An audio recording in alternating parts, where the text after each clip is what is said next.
Hello.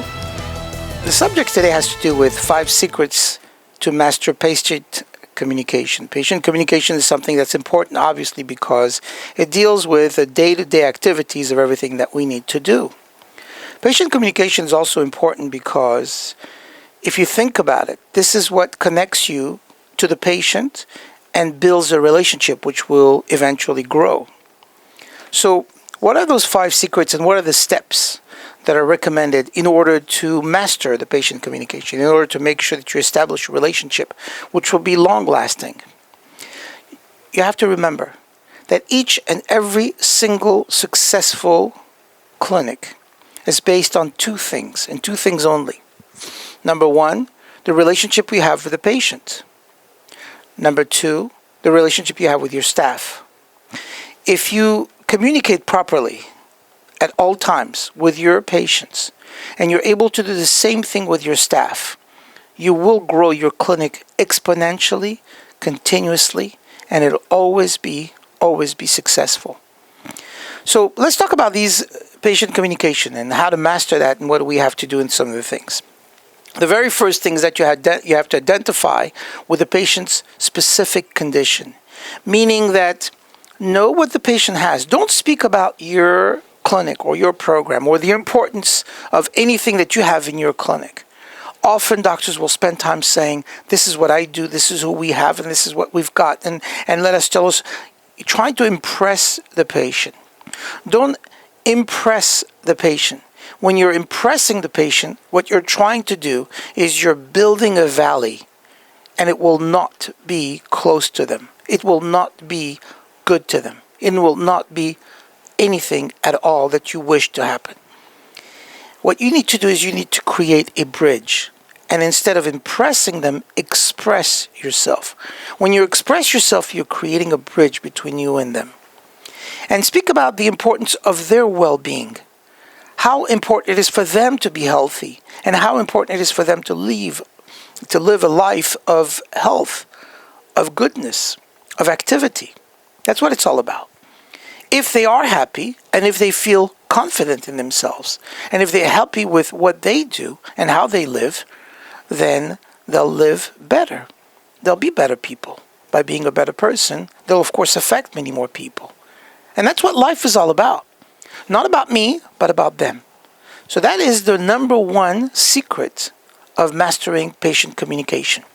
Think about them, not you, and discuss their condition. And when I mean their condition, I mean specific to their condition. Don't start rambling on all these other conditions that you treat. We also treat the back, and we treat neck, and we also do conditions that are way above and beyond. And we have all this, apparatus over here, and all these patients that we treat for years. Focus on just that one condition. If a patient comes in with one specific diagnosis and one condition, focus on just that and let them know that. And they'll be happy that you've done. Here's the number 2 secret. Patients are focused to answer basically their critical 3 questions. Now, I've said this for years and years over the hundreds and hundreds of seminars that I've taught, and I have taught this to hundreds of our doctors nationwide for the clinics that we have in the 45 states for the last 25 years. There are 3 critical questions that patients have when they come to your office. Number 1, the first thing they want to know is, can you help me? Is there something that you can do that you have in your clinic? Something that you know, your abilities, your focus, your staff, your machines, whatever it is that you have. Can you help me? It's about me. Can you help me? That's the very first question they have for you. The second question is, how long will this take? How long will it take for you to treat me? Will it take a week? 2 weeks? Will I have to come in quite often? How long will this matter take? This is my schedule. This is my life, and you're going to take time away from me. How long will it take? Number 3 question is, how much will it cost? Most patients today, in America at least, thank God, we have insurance. I have insurance. But how much will I have to pay for it? How much will I be responsible for? What will it cost me? What will it take?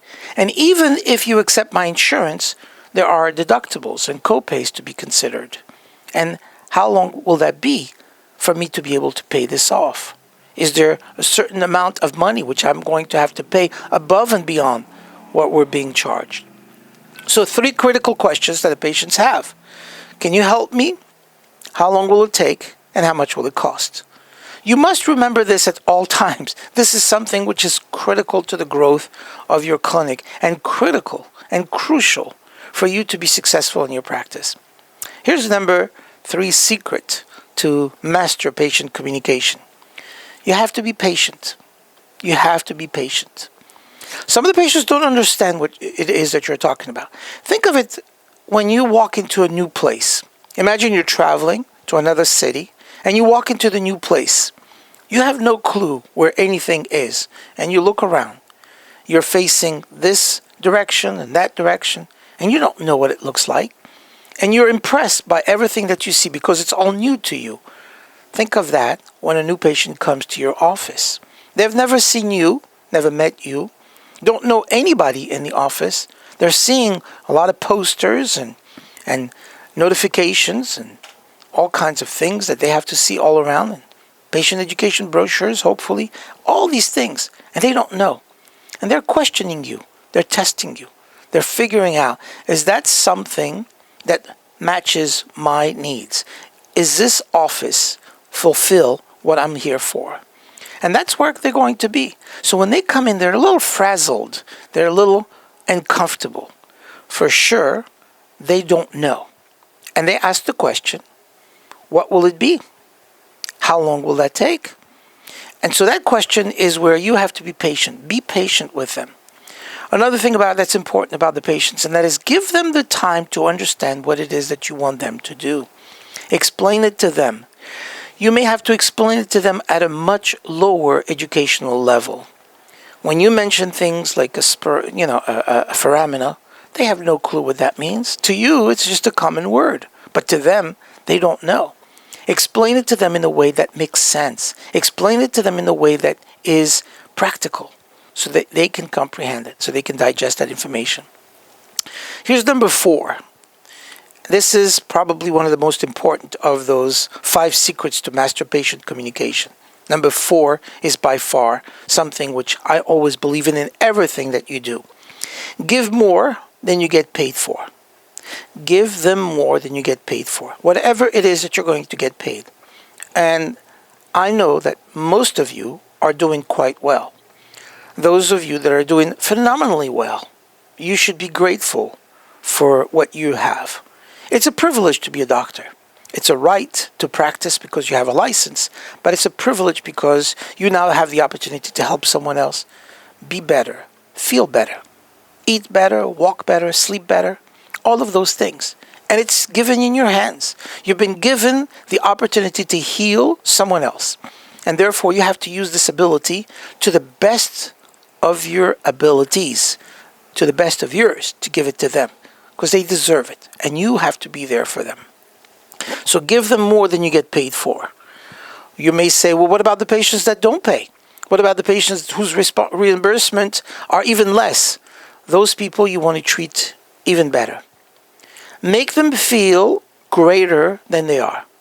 Help them know that irrespective of the amount of money that you're making, you're going to give them more than you can, more than you've got, more than you have. Anything at any given time.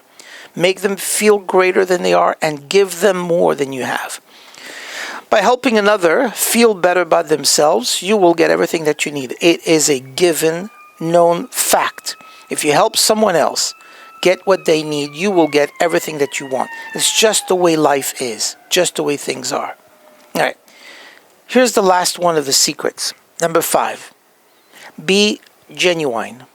Be yourself. It's interesting. When I was in practice, I had a accountant that was working with me, and he told me, I want you to go visit a friend of yours that you may not have seen for quite some time, but I just met with him a couple of days ago, and he spoke to you about different things in the clinic. I just happened to meet him. You might want to go visit him. He's a nice fellow. And I said, yes, I do remember this gentleman. As a matter of fact, I remember him going to school with me. So I went and visited him. And I was quite surprised that when I got to his clinic, he was wearing a polo shirt and khaki pants. I was surprised because this was about my first or second year in practice. And I was wearing a white jacket and a tie, and I was very formal and very careful how I presented myself. It happens to be that his patients were very friendly to him, and he was very friendly to them. And the first thing he asked me when I came to visit his clinic, he said, how do you enjoy your practice? I said, I love it. He said, do you always wear a tie? And I said, well, I do. And I looked at him and I said, well, obviously you don't. He said, no, I don't. My patients are my friends. It's just family. When I come to the office, I feel as though I'm just coming to visit my family.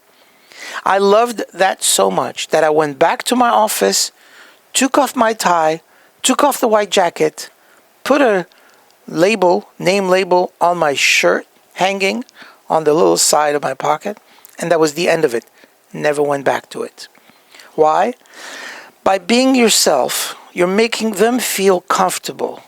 By being yourself and giving over to yourself to them, it's making the place a much better place. You're changing the atmosphere. You're changing everything about it.